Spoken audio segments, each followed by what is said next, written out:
आणि आता बातम्या पाहूयात सविस्तर। भाजपच्या हिंदी भाषिक संकल्प संमेलनात बोलताना माजी मुख्यमंत्री देवेंद्र फडणवीस यांनी मुख्यमंत्र्यांच्यावर त्यांनी केलेल्या सर्व आरोपांची परतफेड केली। मुंबई महानगरपालिका आणि राज्य सरकारच्या कारभारावर त्यांनी जोरदार टीका केली। वाघाचे नुसते फोटो काढले म्हणून कोणाला वाघ होता येत नाही असंही ते म्हणाले।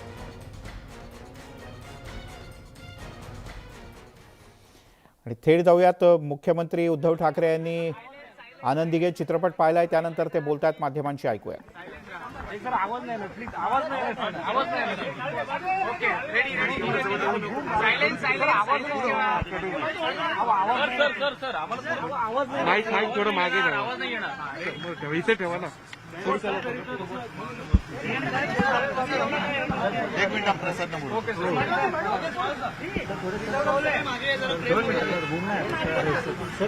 थोडं मागे या, आम्ही काही नाही करणार। हो सर, नीट उभे राहा, तुम्ही 2 मिनिट व्यवस्थित मागे घ्या, थोडं मागे घ्या, एकदम समोर ठेवू नका। कोणीच काय आवाज घातलेला? काय म्हणले? सॉरी तुम्ही कालच सगळे म्हणले ना मासूद्रा यांनी काळजी घ्यावं लागेल। आनंद दिघे हा चित्रपट बनवला आहे, तो पाहिला आहे आताच। चित्रपट 2 मिनिट प्रसाद ना बोलवलेला आहे साहेब येतात। सर तुमचा हात करा, आम्ही नाही नाही ना, थोडं नीट उभं राहते, पुढे मागे मग थोडं नीट उभं राहते, बाकी काही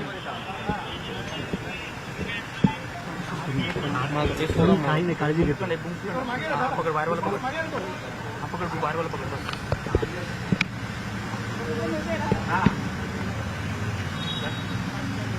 तुमचा हात माझ्या खाली कशी आता काय तुमच्या समोर आहे? तब्येत खराब दिसते। हा तब्येत खराब दिसते कोणाची? माझी? हो ठीक आहे, काळजी घ्या सर। घेतो। बारीक अजून झालं होतं, आता जरा तरी बरं आहे। हळूहळू आता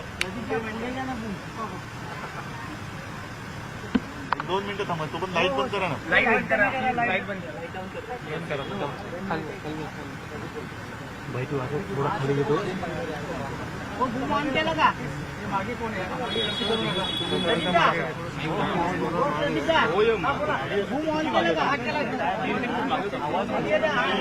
लाईट बंद करा, लाईट कमी करा ना।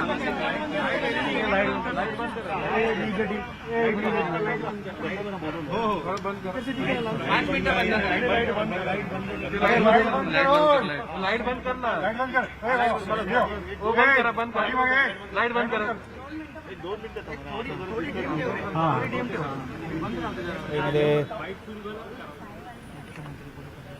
आनंद दिघे यांच्या चित्रपटाचं आयोजन करण्यात आलं होतं आणि हा चित्रपट पाहिल्यानंतर पहिल्यांदाच या पद्धतीने मुख्यमंत्री उद्धव ठाकरे माध्यमांशी बोलतायत। अत्यंत प्रामाणिकपणाने प्रथम कलाकार म्हणून जर मी चित्रपटाबद्दल प्रतिक्रिया दिली तर मी नक्कीच हे सांगेन की दुसऱ्यांच्या आयुष्यामध्ये आनंद देणारे आमचे आनंद दिघे, प्रसाद ओक यांनी पुन्हा एक जिवंत केलेत असंच मी म्हणेन। अप्रतिम भूमिका केलेली आहे। विशेषतः ह्या आमच्या आनंदजींच्या बारीक सारीक नकबी होत्या, त्या त्यांनी कशा आत्मसात केल्या मला कल्पना नाही, पण असं कुठेही जाणवलं नाही की आपण चित्रपट पाहतो। खरंच प्रसाद तुम्ही कमाल केलेली आहे आणि तुम्हाला मनापासून सगळ्यांच्या वतीने धन्यवाद देतोय। सर्वांनी हा चित्रपट अवश्य पाहावा, हे मी केवळ पिक्चर जोरात चालवा म्हणून नाही सांगत, तर आयुष्य जगावं कसं हे शिकवणारा एक माणूस आपल्यामध्ये होता आणि त्या पिक्चरमधलं एक वाक्य की प्रत्येक शहरात एक आनंद दिघे पाहिजे, हे वाक्य फार महत्त्वाचं आहे। ज्या वेळेला आपल्या शहरामध्ये आनंद दिघे असतील असं केवळ शहरातल्या लोकांनाच नाही तर तिथल्या गुंडांना पुंडांना वाटेल, त्याच वेळेला तो आनंद दिघे नावाचा धाक दरारा त्या शहरामध्ये माता भगिनी यांचं रक्षण करेल। आणि साहजिकच आहे की एक शिवसैनिक कसा असावा, निष्ठा म्हणजे काय, श्रद्धा म्हणजे काय, झोकून देऊन म्हणजे स्वतःचं आयुष्य हे तुम्ही चित्रपट पाहिल्यावरती कळेल पण मी मगाशी वरती सुद्धा सांगितलं की आज मी चित्रपट पाहिला, पण चित्रपटाचा तो खरा जो भाग होता तो आम्ही प्रत्यक्ष पाहिलेला आहे. आणि म्हणून शिवसेना प्रमुख आणि आनंद दिघे यांचं नातं सुद्धा यामध्ये दाखवलेलं आहे. त्याच्याही पेक्षा मी म्हणेन अधिक घट्ट होतं. राजकारणामध्ये जुळवानी मला पूर्ण तर करून देत अधिक घट्ट होतं. आणि असे शिवसैनिक हे सगळे मला लाभले. आज एकनाथ शिंदे आहेत, राजन आहेत, सगळेच आहेत. हे सगळे शिवसैनिक हे आनंद दिघेंच्या मुशीतून तयार झालेले शिवसैनिक आहेत. धर्मनिष्ठा, संघटना आणि आपली जनता यांच्यावरती निश्चित प्रेम करणारे हे सगळे कार्यकर्ते आहेत. चित्रपटामध्ये शिष्याचं नातं कसं असं हे दाखवलं म्हणजे बाळासाहेबांना आनंद दिघेंनी गुरु मानलेलं होतं. मात्र आता पुढच्या अलीकडच्या राजकारणामध्ये ती प्रथा परंपरा आपल्याला पाहायला मिळत नाही. त्यांनी मोठं केलं त्याच्यावरती पुढे कधी पिक्चर निघेल तेव्हा त्याच्यात दाखवलं जाईल. आता मला असं वाटतं की पुढे जाण्याच्या आधी नेमकं गुरु शिष्याचं नातं कसं असावं हेच त्याच्यात दाखवलेलं आहे. हेच आपल्याला पुढे नेणार आहे आणि तेच आपण पुढे न्यायचं. आपली काही वैयक्तिक एखादी आठवण अशा अनेक आठवणी आहेत. पण मी मगाशी प्रसादना सांगितलं एक याच्यात प्रसंग आहे की बाळासाहेब थोडेसे रागवलेले दाखवले आणि ते खरं आहे. रागाचं मुख्य कारण असायचं की दिलेल्या वेळेवरती कधी आनंद दिघे पोचलेत असं व्हायचं नाही आणि बाळासाहेब चिडायचे. मग आनंद दिघे यायचे आणि शांतपणाने उभं राहायचे. मग पहिली 1-2 वाक्य व्हायची आणि विचार कशाला आलास, नाही ती ठाण्यामध्ये निवडणूक आहे, मग नाही उमेदवारांची यादी. आणि बाळासाहेब हे माझ्या समोर घडलेल्या घटना आहेत. बाळासाहेब फक्त एकच प्रश्न विचारायचे, भगवा फडकवशील? हो, जा कर तुला पाहिजे ते. मग ते यादीला हात पण नाही लावायचे. एवढा विश्वास हा मला नाही वाटत गुरु शिष्यापेक्षाही जास्त घट्ट असलेले नातं होतं. आणि साहजिकच आहे मी आता शेवटचा प्रसंग पाहू शकलेलो नाही कारण त्यावेळेला आम्ही सगळेच जण आमच्यावरती जो सगळ्यांवरती आघात होता व्यथित झालेले बाळासाहेब मी पाहिलेले आहेत. आपल्या शिवसैनिकांवरती प्रेम करणारे बाळासाहेब आणि तसंच आपल्या शिवसैनिकांवरती प्रेम करणारे आनंद दिघे हे असं एक अजब असं रसायन होतं. त्याचं वर्णन नाही करत. सर आज देवेंद्र फडणवीस पार पडलेली आहे. सर सर सर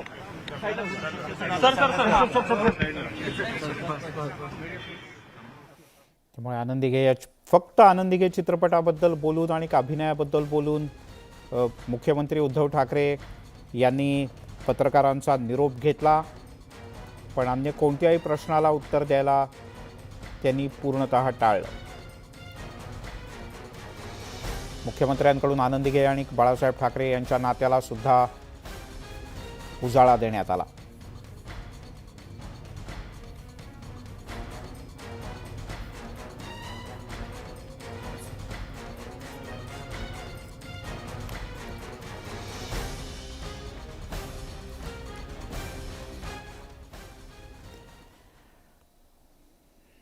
आणि आता वळूयात बातम्यांकडे.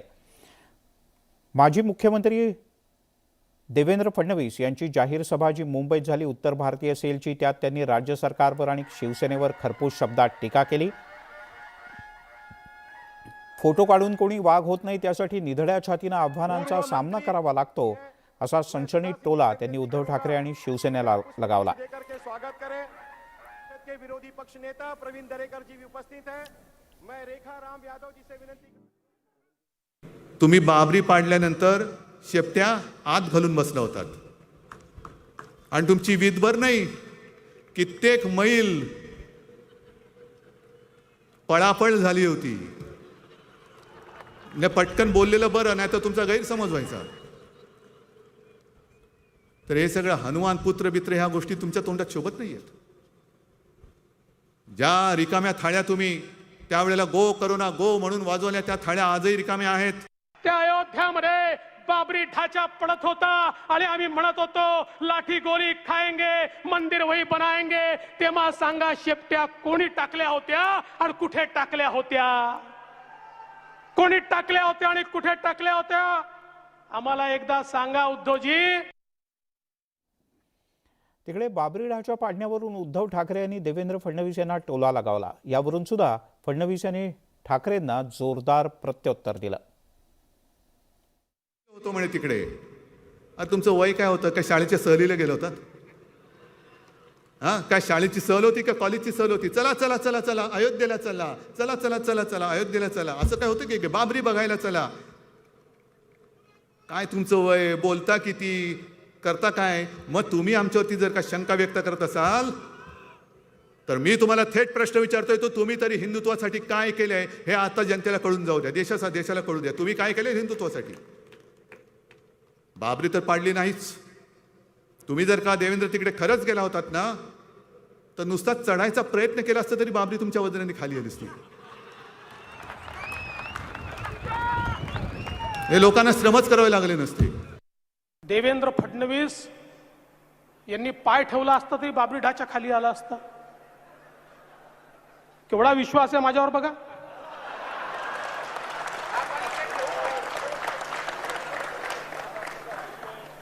मी तुम्हाला सांगतो कशाला लपवायचं. आज माझं वजन 102 किलो आहे आणि जेव्हा बाबरी पडायला गेलो तेव्हा माझं वजन 128 किलो होतं. पण उद्धवजीला ही भाषा नाही समजत, त्यामुळे त्यांच्या भाषेत सांगतो.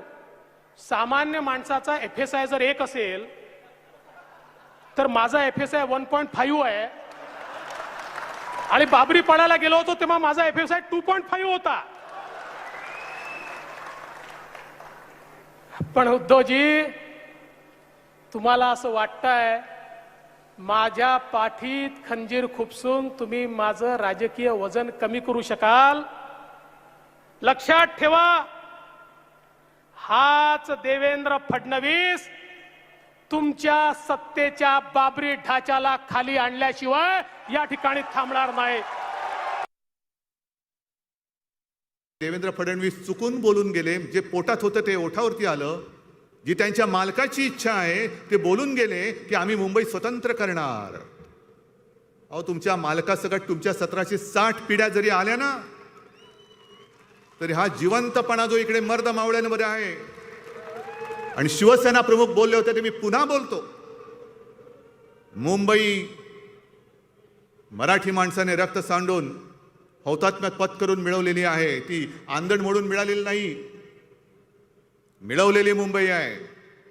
आणि या मुंबईचा लचका जो कोणी तोडण्याचा प्रयत्न करेल त्याचे तुकडे तुकडे केल्याशिवाय हा मर्द मराठी आणि हिंदू बसल्याशिवाय राहणार नाही.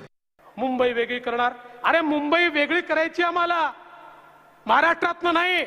तुमच्या भ्रष्टाचारापासून वेगळी करायची आहे, तुमच्या अनाचारापासून वेगळी करायची आहे, तुमच्या दुराचारापासून वेगळी करायची आहे, तुमच्या अत्याचारापासून वेगळी करायची आहे. याच महाराष्ट्रामध्ये महाराष्ट्राला भूषण वाटेल अशी मुंबई तयार करायची आहे आम्हाला, अशी मुंबई तयार करायची आहे. संभाजीनगरमध्ये जे काय घडलं, होय मी ते संभाजीनगर म्हणतो, नामांतर करण्याची गरज काय आहेच ते संभाजीनगर. तिकडे तो ओवेसी गेला आणि त्या औरंगजेबाच्या थडग्यावरती डोकं टेकून आला. संजय तुम्ही म्हणाले ते बरोबर आहे. हे जे काय यांचं चाललंय ना, यांची A team, B team, C team, D team, कोणाला तरी औरंगजेबाच्या थडग्यावर पाठवायचं, कोणाच्या हातामध्ये भोंगा द्यायचा, कोणाच्या हातामध्ये हनुमान चालीसा द्यायचा आणि मजा बघत बसायची. म्हणजे काय कारवाई झाली तर त्यांच्यावरती होणार, आम्ही बोंबलायला मोकळे. मग आम्ही जाणार आणि टोमॅटो सॉस लावून पत्रकार परिषद घेणार. संभाजीनगर मी म्हणतो म्हणजे झालं ना. आता नाव बदलायची आवश्यकता नाही. म्हणजे सोनियाजींची भाषा पुन्हा, म्हणजे मला तर असं वाटतं, ओ खैरे व्हा आता बहिरे, ओ खैरे व्हा आता बहिरे. औरंगाबादचा कायम झाला खसरा आणि भाजपचं सरकार येत नाही तोपर्यंत संभाजीनगर विसरा. आता संभाजीनगर विसरा, कारण उद्धवजींनी काल सोनियाजींना सांगितलं, मॅडम चिंता करू नका, आमचा पाठिंबा काढू नका, आम्ही संभाजीनगर करत नाही, आम्ही औरंगाबादच ठेवतो. तिकडे भल्या पहाटे झालेल्या शपथविधीच्या संदर्भात तो यशस्वी झाला असता तर तुम्ही मंत्रिमंडळात बसला असता. तुम्ही दाऊदला सुद्धा मंत्रिमंडळात घेतलं असतं. तुम्ही दाऊदशी संबंधित लोकांसोबत सत्तेत बसला असता. अर्थात याच मुद्द्यावरून सुद्धा उद्धव ठाकरे आणि देवेंद्र फडणवीस यांच्यात जोरदार आरोप प्रत्यारोप झाले. दाऊद जर का बोलला मी भाजपात येतो, तर मंत्री म्हणून त्यांच्यासोबत कधी दिसू शकतो. कदाचित म्हणूनच त्याच्या मागे लागले असतील. बघ इकडे कसं ईडी मागे लागले होते, आमच्यात लोक येत आहेत, आमच्यामध्ये ये, मग तुला मंत्री बनवतो. उद्या दाऊदला पण मंत्री बनवतील आणि सांगतील तसं काय नाही हो, दाऊद म्हणजे आमचा गुणाचा पुतळा आहे. अरे सकाळचा शपथविधी केला, तो यशस्वी झाला नाही याचा मला आनंद आहे. पण यशस्वी जरी झाला असताना माझ्या मंत्रिमंडळामध्ये कुठला वाझे नसता. माझ्या मंत्रिमंडळामध्ये अनिल देशमुख आणि त्या नवाब मलिकला हिम्मत झाली नसती. आणि ज्या क्षणी दाऊदचा साथी मंत्रिमंडळात ठेवायचा की सरकारला लाद घालायची, ठोकर मारायची, हे आमच्या समोर विषय आला असता, त्यावेळी दाऊदच्या साथीदाराला मंत्रिमंडळात ठेवायच्या ऐवजी आम्ही त्या मंत्रिमंडळाला ठोकर मारली असती. पण आज त्याचंही समर्थन करतायत. वर्क फ्रॉम जेल चाललाय. तिकडे गदेवरनं सुद्धा आणि गदाधारी या शब्दावरनं सुद्धा उद्धव ठाकरे आणि फडणवीसांमध्ये चांगलाच कलगीतुरा रंगल्याचं पाहायला मिळालं. गाढवानं आम्हाला लाथ मारण्याआधी आम्ही त्या गाढवाला लाथ मारली आणि हकलवलं अशी टीका उद्धव ठाकरे यांनी केली होती. तर तुम्ही म्हणता तुम्ही आम्हाला लाथ मारली, पण लाथ गाढव मारतो असं प्रत्युत्तर फडणवीस यांनी दिलं. शेवटी गाढव ते गाढव, गाढवा पुढे वाचली गीता. उपयोग काय? कालचा गोंधळ बरा होता. त्याच्यामुळे जी गाढवं आमच्या सोबत होती घोड्याच्या एका आवेशात, त्या गाढवाने लाथ मारायच्या आधी आम्ही त्याला लाथ मारून बाहेर पडलेलो आहोत. आता बसा काय करायचं ते बोमला. हे गधाधारीचं आहे, ते गदाधारी नाही आहे. आणि तुम्ही म्हणाले आम्हाला लात मारली. अरे लात गधा मारतो. हा, जो खरा पैलवान असतो तो ठोकर मारतो, ठोकर. लात गधा मारतो, गधा. आणि लक्षात ठेवा, हा बदललेला भारत आहे, हा मोदीचा भारत आहे. काश्मीरमध्ये जर आमच्या त्या ठिकाणी एका हिंदूची हत्या केली तर 24 तासाच्या आत 3 दहशतवादी मारणारा हा नवीन भारत आहे. अर्थात केंद्रानं दिलेली राज्यातल्या काही नेत्यांना जी सुरक्षा आहे ती आणि काश्मीरमध्ये लोकांना दिलेली सुरक्षा या विषयावरून सुद्धा या दोन्ही नेत्यांमध्ये कलगीतुरा रंगला. सरकारी कार्यालयामध्ये घुसून त्याला गोळ्या घातल्या, घुसून. काय करायचं आता? त्या कार्यालयाच्या समोर हनुमान चालीसा पडायचा? काय करायचं? काय का घंटा मोर्चा काढायचा तिकडे? अतिरेकी येत आहेत, महसूल कार्यालयात घुसतायत, नाव विचारतायत आणि कचा गोळ्या घालून पसार होऊन जात आहेत. नंतर मारले असं ते म्हणतायत, मारलेच पाहिजेत. जर आमच्या त्या ठिकाणी एका हिंदूची हत्या केली तर 24 तासाच्या आत 3 दहशतवादी मारणारा हा नवीन भारत आहे. अरे तुम्ही सवाल विचारण्याच्या आत त्या ठिकाणी दहशतवाद्यांना मारण्याची ताकद ठेवणारा भारत हा नरेंद्र मोदींनी केलाय. देवेंद्र फडणवीस यांच्या ठोकसभेनंतरही शिवसेनेकडून जोरदार प्रतिक्रिया देण्यात आली. मुंबई आणि महाराष्ट्राची बदनामी करणाऱ्यांची मुंबईकर उत्तरपूजा घालतील अशा शब्दात माजी महापौर किशोरी पेडणेकर यांनी प्रत्युत्तर दिलं. कधीच उद्धवजी लाफ्टर शो करत नाहीत. लाफ्टर शो करणारे आपण बघितलेत, आपले शो होऊन गेलेले आहेत. लाफ्टर शो वाल्यांचे शो होऊन गेलेले आहेत. वाजायचे तेवढे भोंगे वाजून गेलेत. सी ग्रेडची लोक बोंबलत राहिलेली आहेत. आम्ही उद्धवजींनी कधी लाफ्टर शो सारखं कधी भाषण केलं नाही आणि हे कोणालाही पटणार नाही. मुळामध्ये महाराष्ट्राची जनता काय किंवा मुंबईची, हे उद्धवजी लाफ्टर शो करतात हे कोणाला न पटणार आहे, न हजम होणारं वाक्य आहे. त्यामुळे उत्तर पूजा तर नक्की होणार. उत्तर पूजा माझी मुंबईकर नक्की करणारच. वळूयात पुढच्या एका महत्त्वाच्या बातमीकडे. राज्यातल्या आघाडी सरकारचे करते करवते आणि राष्ट्रवादी काँग्रेसचे अध्यक्ष शरद पवार यांनी रविवारी दुपारी अचानक 5च्या सुमारास मुख्यमंत्री उद्धव ठाकरे यांची भेट घेतली. मुख्यमंत्र्यांच्या वर्षा या निवासस्थानी शरद पवार आणि उद्धव ठाकरे यांच्यात सुमारे 1 तास चर्चा झाल्याचं कळतं. या बैठकीत राज्यसभेची निवडणूक हा प्रमुख मुद्दा होता असं सूत्रांचं म्हणणं आहे. येत्या 10 जूनला राज्यसभेची निवडणूक आहे. 31 मे ही अर्ज भरण्याची शेवटची तारीख आहे. 6 जागांसाठी ही निवडणूक होते. महाविकास आघाडीच्या 3 जागा पक्क्या आहेत तर भाजपच्या 2 जागा निश्चित आहेत. 6व्या जागेसाठी चुरस आहे आणि हा 6वा उमेदवार कुणाचा आणि कसा, त्याला कसं निवडून आणायचं याची खलबतं झाल्याचं कळतं. महाविकास आघाडीकडे 22 मतं शिल्लक आहेत तर भाजपकडे 27 मतं शिल्लक राहू शकतात आणि याच मतांच्या रणनीतीबद्दल पवार आणि ठाकरे यांच्या बैठकीत चर्चा झाल्याचं कळतं. यासोबतच दिवसभराच्या बातम्यांमध्ये घेऊयात एक छोटासा ब्रेक नंतर काही महत्त्वाच्या बातम्या.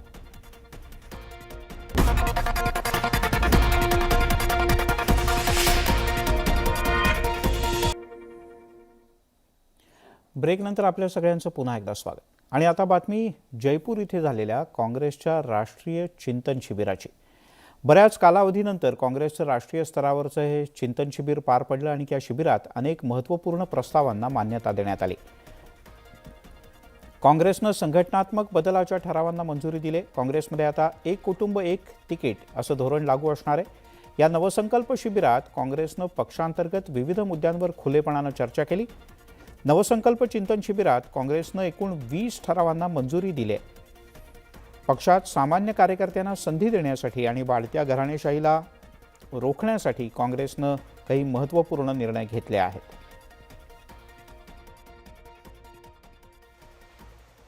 आरएसएस बीजेपी का संगठन आजकल हिंदुस्तान के सारे इंस्टीट्यूशंस, ये आप मत सोचिए कि हम एक राजनीतिक पार्टी से लड़ रहे हैं. हम राजनीतिक पार्टी से नहीं लड़ रहे हैं.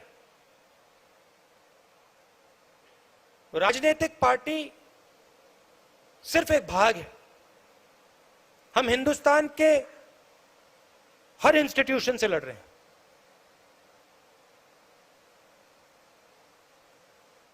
हम हिंदुस्तान के सबसे बड़े क्रोनी कैपिटलिस्ट के खिलाफ लड़ रहे हैं. सच्चाई है. नेण्याचा जो प्रयत्न झालेला आहे आणि आज बेरोजगारी, महागाई, शेतकऱ्यांचे प्रश्न, गरिबी प्रश्न, देशाच्या सीमांचा प्रश्न, अशा अनेक प्रश्नाला सुरक्षित कसे करता येईल, देशाचं संविधान कसं सुरक्षित करता येईल यावरचं एक मोठं मंथन झालं आणि काँग्रेसच या देशाला सुरक्षित ठेवू शकतं. ध्रुवीकरणाच्या राजकारणाला चोख उत्तर म्हणून भारत जोडो हा एक नवीन अभिनव उपक्रम हा सुरू होत आहे. गांधी जयंतीच्या मुहूर्तावर भारत जोडोचा अभिनव कार्यक्रम हा काँग्रेस पक्षाने हाती घेतलेला आहे. संघटनात्मक बरेच धोरणात्मक नवीन निर्णय झालेले आहेत. या चिंतन शिबिराचं वैशिष्ट्य आम्ही भारत जोडो अभियान आम्ही हे केलेलं आहे, जाहीर केलेलं आहे आणि त्याच्यावर काम सुरू होऊन जाईल. आणि 15 जूनपासून संपूर्ण अगदी काश्मीरपासून कन्याकुमारीपर्यंत हा सगळा जो काही भारत जोडो अभियान आहे ते सुरू होईल आणि हा कार्यक्रम 6 महिने चालेल. हा काही एक दिवसाचा कार्यक्रम नाही. प्रत्येक याच्यामध्ये राज्यामध्ये सुद्धा याला स्वातंत्र्याला 75 वर्ष पूर्ण होतात आहेत. गांधी जयंतीच्या निमित्ताने 75 किलोमीटर प्रत्येक ह्याच्यामध्ये त्यांनी पदयात्रा घ्याव्यात अशा प्रकारचे आमचे निर्णय झाले. अंतर्गत सुद्धा अनेक निर्णय घेण्यात आले. कुटुंब एक तिकीट किती परिणाम होईल महाराष्ट्रावरती? एक कुटुंब एक तिकीट नाही, काही परिणाम होणार नाही. खूप कुटुंब आहे नाही नाही, असं काही परिणाम होणार नाही. अशी काही खूप नाही आहेत. तुम्ही जर बघितलं भाजपचे जर काढले तर त्याच्यावरच परिणाम होईल. आमच्यावर काही नाही. आम्ही सगळे बिलकुल जे आज या ठिकाणी ठरलेलं आहे त्या हिशोबाने चालू. धन्यवाद. गेल्या 8 वर्षांपासून लोकसभा आणि विधानसभा निवडणुकीत सातत्यानं पराभवाचं तोंड पाहायला लागलेल्या काँग्रेसनं हे चिंतन शिबिर घेतलं होतं. 2024च्या लोकसभा निवडणुकीच्या तयारीच्या निमित्तानं संघटनात्मक बांधणीवर यात विशेष भर देण्यात आला आणि काही महत्त्वाचे निर्णय झाले. पाहूयात एक खास रिपोर्ट.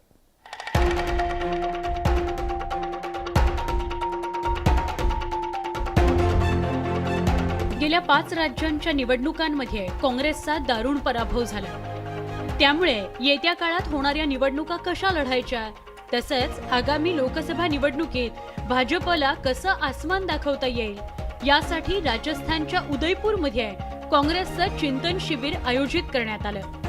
भाजपसमोर आव्हान उभं करण्याकरता काँग्रेसनं संघटनात्मक बांधणीवर विशेष भर देण्याच्या संदर्भात काही मोठे निर्णय घेतल्याची माहिती आहे.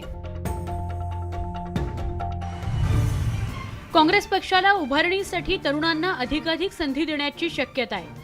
तसंच स्थानिक पातळीवरील समितीपासून कार्यकारिणीपर्यंत 50% प्रतिनिधित्व हे 50 वर्षांपेक्षा कमी वयाच्या कार्यकर्त्यांकडे देण्याच्या संदर्भात चर्चा सुरू असल्याची माहिती आहे. काँग्रेसमध्ये आता एका नेत्याला जास्तीत जास्त राज्यसभेच्या 2च टर्म मिळणार आहेत, असाही नियम बनण्याची शक्यता आहे. याशिवाय एक कुटुंब एक तिकीट असा निर्णय झाल्याची माहिती समोर आली आहे. तसंच परिवारातल्या सदस्याला तिकीट हवं असेल तर किमान 5 वर्ष संघटनेत काम आवश्यक आहे, अशी घोषणा करण्यात आली आहे. आगामी निवडणुका जिंकणं महत्त्वाचं आहे. त्या निवडणुका जिंकणं आणि त्यातून ही जी देशातली सत्ता आहे सार्वत्रिक निवडणुकीच्या माध्यमातून ती काँग्रेसला मिळून त्यातून हे सगळ्या ज्या चुका घडत आहेत मागच्या काही कालावधीमधल्या त्याची दुरुस्ती होणं आवश्यक आहे. एक कुटुंब एक तिकीट या प्रस्तावाला पाठिंबा असल्याचं काँग्रेसचे प्रदेशाध्यक्ष नाना पटोले यांनी म्हटलंय. त्यामुळे पक्षात आमूलाग्र बदल होईल असा विश्वास त्यांनी व्यक्त केलाय. एकदम चांगलं आहे. आता जी काही ऐकलेली चर्चा आहे ते एकदम चांगली होते आहे. नवीन सगळ्या लोकांना संधी मिळेल. सामान्य कार्यकर्त्याला त्या माध्यमातून एक संधीचं सोनं करायला संधी मिळणार आहे आणि या निर्णयाचं आम्ही स्वागत करणार. पंडित नेहरू इंदिरा गांधींच्या काळात देशावर सत्ता गाजवणाऱ्या काँग्रेसपाशी स्वतःची सत्ता असलेली राजस्थान आणि छत्तीसगड ही 2च राज्य उरली आहेत. सातत्याने पराभूत होत असल्यामुळे काँग्रेसची तिथेही सत्ता कायम राहील की नाही याची शाश्वती नाही.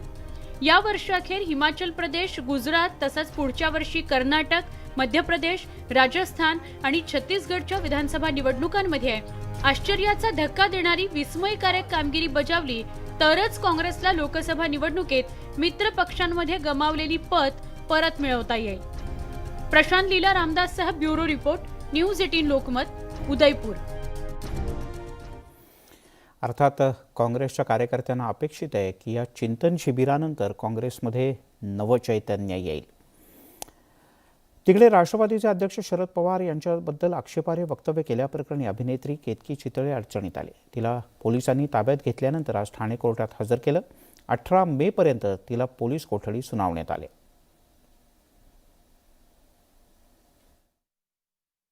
तिने जी पोस्ट केलेली होती ते पोस्ट कुठून आली, कुठून प्राप्त झाली, कोणत्या डिव्हाइसमधून तिने पोस्ट केलेली आहे, अशा सर्व गोष्टीचं इन्व्हेस्टिगेशन करणे आहे आणि ते त्याचं CDR IPDR काढून ते इन्व्हेस्टिगेशन केलं जाईल. तिनं माननीय कोर्टामध्ये सदर ती पोस्ट तिनेच लोड केल्याचं सांगितलेलं माननीय कोर्टाला.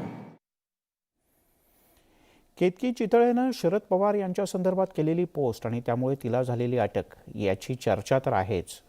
त्याच्यामुळे राष्ट्रवादीच्या कार्यकर्त्यांनी तिच्यावर शाईफेक केली.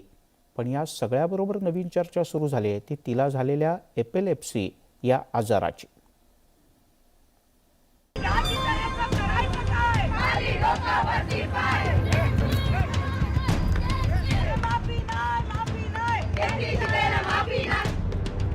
शरद पवारांवरच्या या पोस्टनं वातावरण तापलं. याआधीही तिने वादग्रस्त पोस्ट केलेल्या होत्या. यावेळी मात्र पवारांची पोस्ट तिला भोवली, तिच्या विरोधात तक्रार झाली आणि तिला ठाणे पोलिसांनी अटक केली. दरम्यान कळंब पोलीस राष्ट्रवादी काँग्रेसच्या महिला विंगनं तिच्यावर शाईफेक केली, अंडीही फेकून मारण्यात आली. कोर्टात हजर केलं असता तिला 18 मे पर्यंत पोलीस कोठडी देण्यात आली आहे. ते विचार मांडत असताना विकृतपणे हीन पातळीवर जाऊन जर कोण विचार मांडत असेल तर तसा अधिकार लोकशाहीने दिलेला नाही. त्यामुळे त्यांनी समाज माध्यमांमध्ये केतकी चितळेने जरूर त्यांची मत मांडावी, पण ज्या विकृत भाषेमध्ये तिने मतं मांडलेत त्याचा राष्ट्रवादीचा महाराष्ट्रातला प्रत्येक कार्यकर्ता हा विरोध आणि विरोधच करणार. या घडामोडींदरम्यान एपिलेप्सीची चर्चा किंवा उल्लेख झाला नसला तरी सोशल मीडियावर केतकीला झालेल्या एपिलेप्सी म्हणजेच अपस्मार या आजाराची चर्चा सुरू झाली आहे. जाणून घेऊया या आजाराविषयी. एपिलेप्सी म्हणजेच अपस्मार, वारंवार फिट येणे, मिरगी, फेफरे आकडी येणे. हा आजार नाही, व्यंग आहे. हा मानसिक आजार नाही, मेंदूचा मज्जा संस्थेचा आजार आहे. एकूण लोकसंख्येच्या 1% लोकांना होतो. कारण मेंदूमध्ये गाठ, ट्यूमर्स, जन्माच्या वेळी मेंदूला इजा होणे. वेळीच अचूक निदान आवश्यक आहे.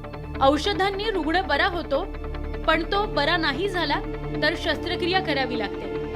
आजारामुळे खेळणं, पोहणं, वाहन चालवणं यावर मर्यादा येतात. केतकी या आजारातून बरं होण्याकरता उपचार घेतेय, पण हा आजार असलेल्यांना समाजातून वेगळी वागणूक मिळते.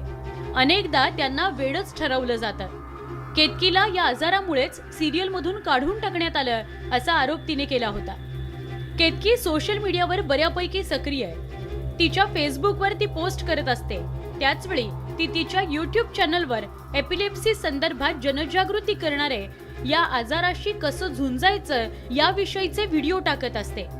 तुम्ही एकटे नाही आहात ह्यात. एपिलेप्सी हा एक आजार नाहीये, हा एक व्यंग आहे. त्याला मिरगी असं म्हटलं जातं. हा अख्खा पार्ट माझा अफेक्टेड आहे. मी कामच करू शकत नाही. एनिवे माहिती नसतं आपण काय करतोय. जास्त हानी होऊ शकते तुम्हाला.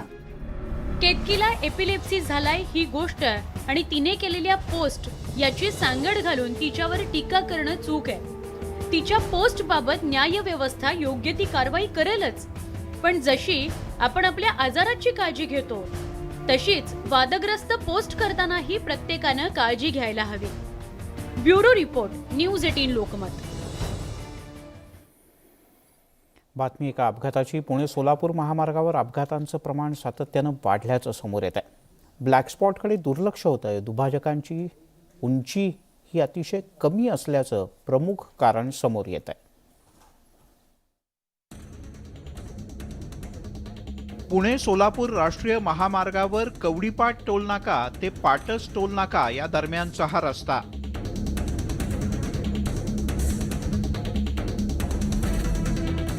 या मार्गावर अपघातांचं प्रमाण वाढलंय. महामार्गावर कमी उंचीचा बांधलेला दुभाजक हे याचं मुख्य कारण असल्याचं समोर आलंय. गाडीवरचं नियंत्रण सुटून दुभाजक ओलांडून गाड्या समोरून येणाऱ्या गाडीवर जाऊन आदळतात आणि बहुतांश अपघात असेच घडलेत. अपघाताची काही छायाचित्र आणि व्हिडिओ थक्क करणारे आहेत. यात अनेकांचा जीवही गेलाय. गाड्यांचा चक्काचूर झालेला दिसतोय. स्थानिक नागरिक वारंवार दुभाजकाची उंची वाढवण्याची मागणी करतायत.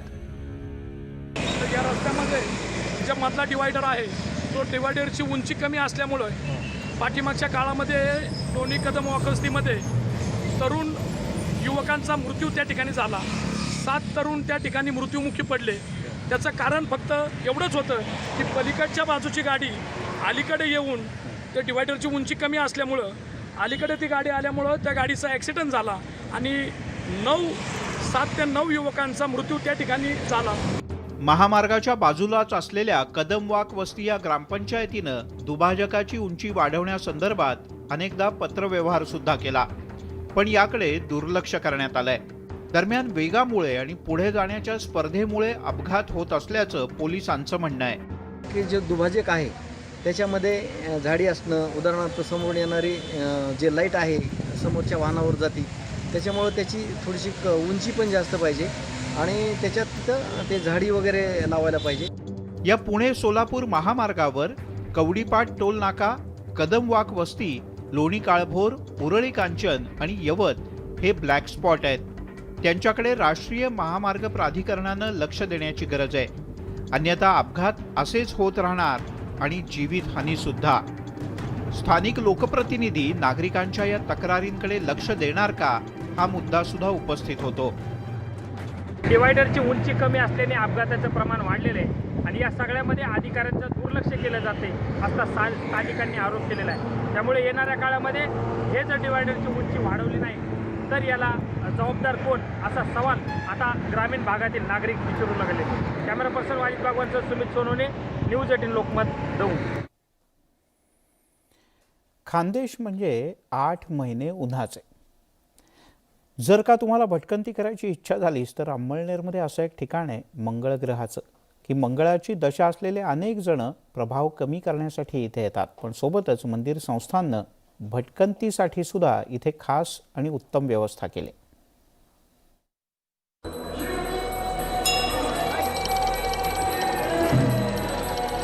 ही गर्दी आहे अमळनेरच्या मंगळ ग्रह मंदिरातली.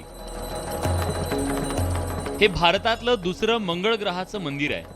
ज्यांना मंगळाची दशा आहे ते आवर्जून इथे येतात आणि पूजा बांधून मंगळाचा प्रभाव कमी करण्याचा प्रयत्न करतात. मंगळ ग्रह सेवा संस्थांकडे मंदिर आणि परिसराची व्यवस्था आहे. मंदिर परिसरात प्रवेश केल्या ग्रहाधीन आहे जगती पुत्र मानवाचा हा संदेश सगळ्यांचं लक्ष वेधून घेतो. उत्तम असं बांधलेलं मंदिर, भाविकांना उन्हाचा त्रास होऊ नये म्हणून जिथं रांगा लागतात तिथं शेड उभारण्यात आलंय. या शेडमध्ये आणि मंदिरात फॉगर्स लावण्यात आलेत. जलबिंदूंच्या माध्यमातून सुगंधी द्रव्य त्यात पंचगव्य मिसळून शिंपडलं जातं. मंदिर प्रशासनाने आणि इथल्या सर्व स्टाफने या भाविकांची काळजी घेण्यासाठी तसेच पशु पक्षी यांची काळजी घेण्यासाठी इथे वॉटरफॉल बसवलेले आहेत. खानदेशात 8 महिने उन्हाचा कडाका, तरी भटकंती करणाऱ्यांसाठीही मंगळ ग्रह सेवा संस्थेनं मंदिर परिसरात उत्तम वातावरण निर्मिती केली आहे. या परिसरात खूप अशी झाडं लावली आहेत. जी होती ती जपली गेली आहेत. इथं पक्ष्यांचा मुक्त संचार असतो. क्वचित दिसणारे काही पक्षीही इथं आवर्जून आढळतात. मंदिर परिसरात जागोजागी पक्ष्यांसाठी पाण्याची व्यवस्था करण्यात आली आहे. त्यांच्या खाद्याची सोयही जागोजागी केली आहे. झाडांवर पक्ष्यांसाठी मोठमोठी मडकी बांधण्यात आली आहे. इथं सतत होणारा पक्ष्यांचा किलबिलाट पर्यटकांना आनंद देऊन जातो. मला खूप छान वाटलं. मी मंदिरात आली आणि मी फक्त दर्शनच घेतलं तर माझं मन खूप प्रसन्न झालं. बाकी महाराज मी तिथे बसली, फोटोज काढले, मला खूप छान वाटलं. मंगळ ग्रह मंदिर संस्थान स्वतःच पक्ष्यांचं संवर्धन आणि संरक्षणासाठी काम करत आहे. सोशल मीडिया, माहिती पुस्तकं आणि डिजिटल बॅनरच्या माध्यमातून ते याबाबतची जनजागृती करतायत. इथं दयाळ, पांढऱ्या छातीची पाणकोंबडी, बुलबुल, सातभाई, कोतवाल, राखी वटवट्या, भारतीय दयाळ, कवडी मैना, वंचक, पांढऱ्या छातीचा खंड्या, सूर्यपक्षी, भांगपाडी मैना, कोकिळा, पोपट, चिमण्या असे सगळे पक्षी आढळतात. पक्षी प्रेमीही इथं आवर्जून भेट देतात. फॉगर्स आम्ही बसवलेले आहेत. या फॉगर्सच्या माध्यमातून येणारे भाविक, पर्यटक, पर्यावरणप्रेमी यांच्या अंगावर सातत्याने दवबिंदू पडतील. जमिनीवर अत्यंत उच्च दर्जाचा असा उष्णतारोधक रंग आम्ही लावलेला आहे. वर्षभर पक्ष्यांना पाणी आणि त्यांच्या खाद्याची आम्ही व्यवस्था केलेली आहे. त्याच्यामुळे आता मंगळ ग्रह मंदिर हे अनेक प्रकारच्या पक्ष्यांचं माहेरघर झालेलं आहे.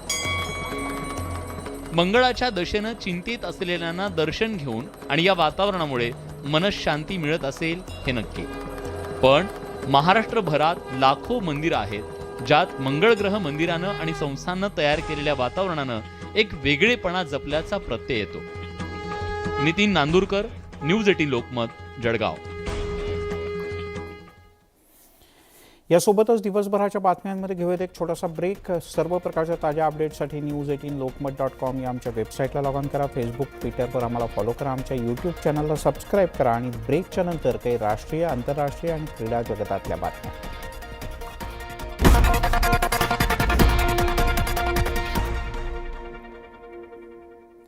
आपण पाहताय दिवसभराच्या बातम्या. आणि आता एक मोठी बातमी, काहीशी धक्कादायक. मुंबईमध्ये बलाट पियर बंदरावर एक बोट बुडाल्याची घटना समोर आली. या बोटीमध्ये असलेल्या 3 जणांना वाचवण्यात यश आलंय. बोटीतल्या 3घांनीही प्रसंगावधान राखत खालती उड्या मारल्या आणि आपला जीव वाचवला. जवळच्या मालवाहू बोटीवरील खलाशांनी त्यांना दोरीच्या सहाय्याने आत घेतलं. यानंतर काही सेकंदात या बोटीला जलसमाधी मिळाली. परदेशातून आलेल्या जहाजावरील माल किनाऱ्यावर आणण्यासाठी ही बोट तैनात करण्यात आली होती. मात्र काही तांत्रिक बिघाडामुळे ही बोट बुडल्याचा अंदाज आहे.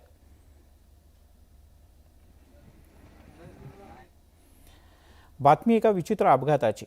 एका गॅरेजमध्ये गटारावर टाकलेली सिमेंटची लादी तुटली आणि 5 जण अचानकपणे खड्ड्यात कोसळले. राजस्थानच्या जैसलमेर इथला हा सगळा प्रकार आहे जो सीसीटीव्हीत कैद झाला आहे. मुख्य रस्त्याला लागून एक गॅरेज तयार करण्यात आलं होतं आणि मध्ये जो खड्डा होता त्यावर एक सिमेंटचं झाकण बसवण्यात आलं. नेमक्या याच झाकणावर 4-5 जण उभे होते आणि उभं राहून चर्चा करत असताना अचानकपणे हे झाकण खालती कोसळलं, त्याचसोबत बाजूला असलेली बाईकही खालती कोसळली. सुदैवानं फक्त सगळ्यांना किरकोळ जखमा झाल्या.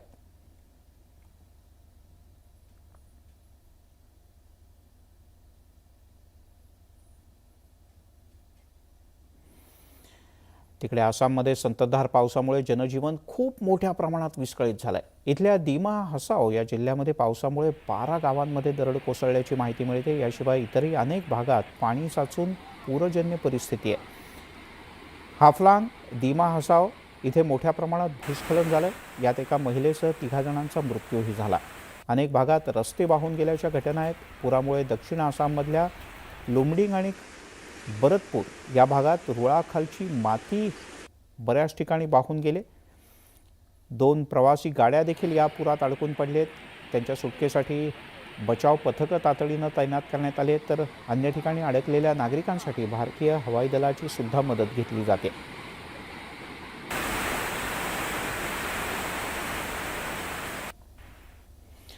पाकिस्तानचे माजी पंतप्रधान इम्रान खान सातत्यानं लष्कर आणि शरीफ सरकारच्या विरोधात बोलू लागले. चोराच्या हातात सत्ता देण्यापेक्षा देशावर अणुबॉम्ब टाकला असता तर बरं झालं असतं, अशा प्रकारचं वक्तव्य इम्रान खान यांनी केलंय.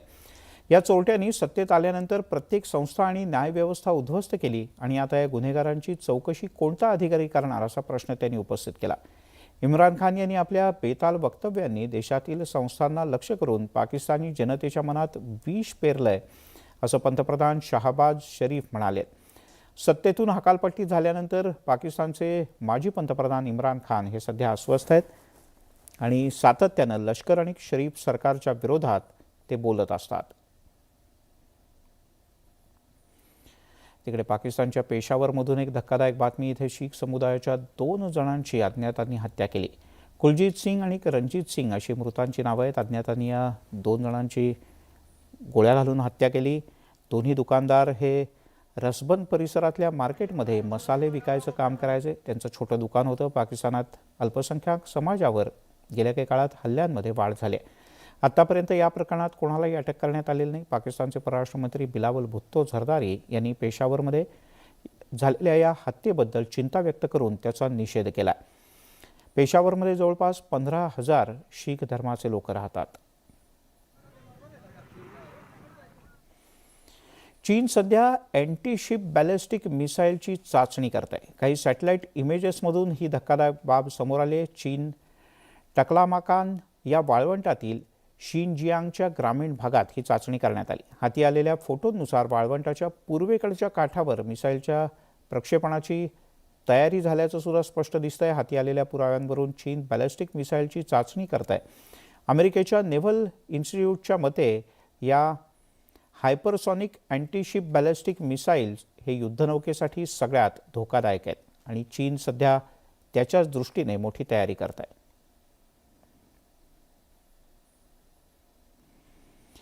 आणि आता थेट जाऊयात बॅडमिंटनच्या कोर्टवर. तमाम भारतीयांसाठी एक आनंदाची आणि कौतुकाची बातमी, कारण थॉमस कपच्या अंतिम सामन्यात भारतानं 14 वेळच्या आत्तापर्यंतच्या जगज्जेत्या चॅम्पियन इंडोनेशियाचा 4 मुंड्या चीत करून पराभव केला आणि एक वेगळा इतिहास सुवर्णाक्षरांनी लिहिला.